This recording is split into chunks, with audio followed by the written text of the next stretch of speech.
গাজীপুরে এক সাংবাদিককে কুপিয়ে ও গলা কেটে নৃশংসভাবে হত্যা করেছে সন্ত্রাসীরা। গতকাল রাত ৮টার দিকে মহানগরীর ব্যস্ততম চান্দনা চৌরাস্তার মসজিদ মার্কেটে এ ঘটনা ঘটে।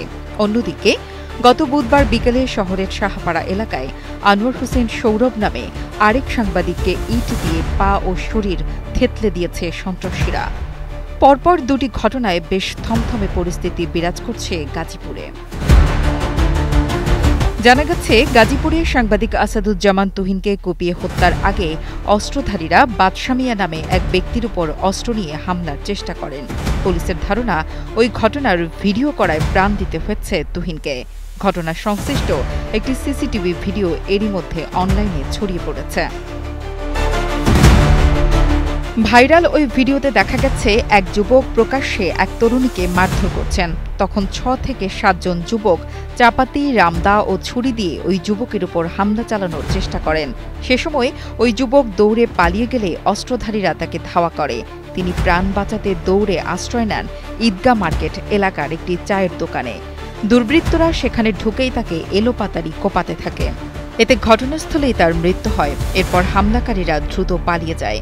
প্রত্যক্ষদর্শীদের বরাতেও উঠে এসেছে এমন তথ্য। চা বানাইতেছি, পরে ওই ভাইয়াটা দৌড় দিয়ে দোকানে ঢুকছে, আর ৫ জন ব্যক্তি রান্দাও, চাপাতি আর ছুরি নিয়ে মানে ওইখানে ২-৩টা কূপ দিছে। কূপ দেওয়ার পরে যে আমি বলছি, এই ভাই আস্তে আস্তে, ভাই মাফ করে দেন, যারা হয়েছে না হয়েছে আমারে কইতেছে কূপ মাইরে একেবারে গার পালায় দেব। মহিলা আর কয়েকটা ছেলে একজনটা ধাওয়ানি মারছে, সে ৭-৮ গায়ে দেওয়া ধাওয়ানি দেওয়ানে সে ওই দৌড় দিচ্ছে, যখন স্যান বাইর করছে ওই ছেলেটা তো বাঁচার লাগে দৌড় দিচ্ছে।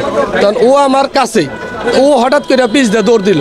ও আমার মোবাইল বাইর করছে, তো মোবাইল বাইর করে তখন আমি ওরা খুঁজতেছি কই গেল, সব আলজল লেগে গেছে গা, যে কী ব্যাপার, ঘুমনে কী হইলো, কেরা ওই যে স্যান ধাওয়াইতেছে। আমি পিছে পিছে দৌড় পারি, এদিকে দৌড় পারি, পরে শুনি যে এই জায়গায় আইসা এই দোকানের মধ্যে তারা কোপাইতেছে। আমরা দেখি পুরো আতঙ্কের ভিতরে আছি, যেমন একটা ঘটনা এইভাবে চৌরাস্তার ভিতরে ঘটছে। কারণ সাধারণ মানুষ চলাফেরা করতে আতঙ্কের ভিতরে থাকে। যেমন সে নাকি পেশাগত একজন সাংবাদিক, সে ওই দিকে থেকে দৌড়ে আসছে আত্মরক্ষার জন্য, এখানে আইসে, এখানেও তার রেহাই পাইল না।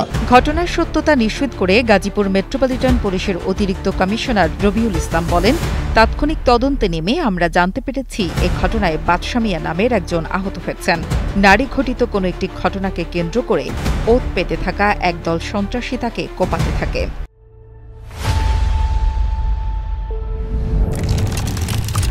সাংবাদিক তুহিনকে দুর্বৃত্তরা কুপিয়ে হত্যা করেছে। সঙ্গে সঙ্গে আমরা এবং ঊর্ধ্বতন স্যাররা ওখানে আমরা যাই।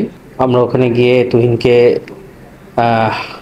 মৃত দেখতে পাই। তো পরবর্তীতে আমরা আমাদের তদন্তের প্রয়োজনে আশেপাশের সিসিটিভির ফুটেজ কালেক্ট করি। তো আসলে আমরা ওই সিসিটিভির ফুটেজে কালেক্ট করে আমরা যে জিনিসটি জানতে পারি সেটি হচ্ছে, সিসিটিভির ফুটেজ আমাদেরকে যেই তথ্যগুলো দিয়েছে, সেক্ষেত্রে একটি নারী একজন পুরুষের সাথে কোনো একটা বাকবিতণ্ডায় জড়িয়ে যায় রাস্তায়। সেই সময়ে ওই একটি পুরুষ ওই নারীকে আঘাত করে। ওই আঘাতের সাথে সাথেই ওই নারীর পূর্ব থেকে পরিচিত ৪-৫ জন সশস্ত্র, দ্যাট মিনস হাতে চাপাতি সহ এসে ওই পুরুষ ব্যক্তিটিকে উপর্যুপরি আঘাত করে। আঘাত করার এক পর্যায়ে ওই পুরুষটিকে আর সিনের ভিতরে পাওয়া যায় না। পরবর্তীতে আমরা খোঁজ নিয়ে জানতে পারি এই পুরুষটি আমাদের জয়দেবপুর সদর হাসপাতালে আছে। তার নাম বাদশামিয়া। তার সাথে আমাদের পুলিশের কথা হয় এবং আমরা তার মাধ্যমে এবং স্থানীয় মাধ্যমেও জানতে পারি যে ওই যে এই নারীকে ওই বাদশামিয়া আহত করেছে এবং আহত করার কারণে ফলশ্রুতিতে যে ৪-৫ জন ছেলে এসে উপর্যুপরি বাদশামিয়াকে খুব কোপালে, এই দৃশ্যটি ওই চৌরাস্তায় অবস্থিত সাংবাদিক তুহিন তার মোবাইলে ধারণ করে। যেহেতু বাদশামিয়া এই আহত হওয়ার পরেই রাস্তার একপাশে অবস্থান নিলে এই ভিডিও ফুটেজটি ধারণ করা সেই তুহিনকে এই ঘাতকরা তাদেরকে চার্জ করে এবং এই কেন করেছে এবং এটি ডিলিট করার জন্য বলে।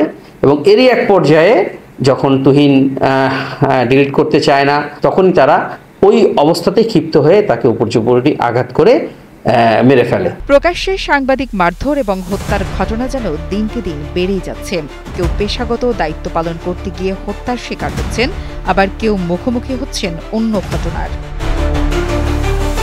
তবে ভুক্তভোগী এসব সাংবাদিক হত্যার বিচার যেন কোনো এক অজ্ঞাত কারণেই দীর্ঘ প্রক্রিয়ায় আটকে যাচ্ছে, যার সঠিক কারণ জানে না কেউ। নুসরাত জাহান কলি, কালের কণ্ঠ।